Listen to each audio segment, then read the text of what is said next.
పదోన్నతులను తప్పుపట్టిన high court.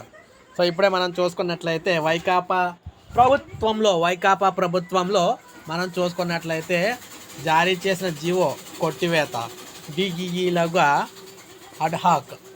Ad hoc సంబంధించి ఎవరైతే పదోన్నతులు కల్పిస్తున్నారో వారికి సంబంధించి సో ఇప్పుడు మనం చూసుకోవచ్చు. ఈ విధంగా ఉద్యోగులకు సంబంధించి ఏదైతే పంచాయతీరాజ్ ఇంజనీరింగ్ విభాగంలో 1993-95 మధ్య పదోన్నతి ద్వారా అసిస్టెంట్ ఎగ్జిక్యూటివ్ ఇంజనీర్లు అయిన వారిని పక్కన పెట్టి 1997లో ఏపీపీఎస్సీ ద్వారా నేరుగా ఏఈలుగా నియమితులైన వారికి డిప్యూటీ ఎగ్జిక్యూటివ్ ఇంజనీర్లుగా తాత్కాలిక పదోన్నతులు కల్పించడాన్ని హైకోర్టు తప్పుపట్టింది.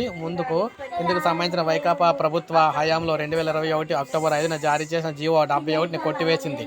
ఆ జీవో ఆధారంగా తాత్కాలిక పదోన్నతి కల్పిస్తూ ఈ ఏడాది సెప్టెంబర్లో పిఆర్ ఈఎన్జీ జారీ చేసిన ప్రొసీడింగ్స్ను రద్దు చేసింది. హైకోర్టు న్యాయమూర్తి జస్టిస్ కె మన్మథరావు ఇటీవల ఈ మేరకు తీర్పు కూడా వెలువరించారు. 1997 ఏపీపీఎస్సీ ద్వారా ఏఈలుగా నియమితులైన వారికి డిఈలుగా పదోన్నతి కల్పించేందుకు వైకాపా ప్రభుత్వం 2021 అక్టోబర్ 5న జీవో అయితే ఇచ్చిందన్నమాట. దాన్ని సవాల్ చేస్తూ 93-95 మధ్య పదోన్నతి ద్వారా మనం చూసుకున్నట్లయితే ఏఈలుగా వారిని అయితే ఇవ్వాలని చెప్పేసి వారైతే కోరారు. సో ఇది అత్తకాలకు హైకోర్టు అయితే ప్రభుత్వం ఇచ్చిన జీవోని అయితే కొట్టివేసింది అనమాట. సో ఇది మనకు అప్డేట్. ఒక లైక్ చేయండి, సబ్స్క్రైబ్ చేసుకోండి, మన ఛానల్ సబ్స్క్రైబ్ చేసుకోండి.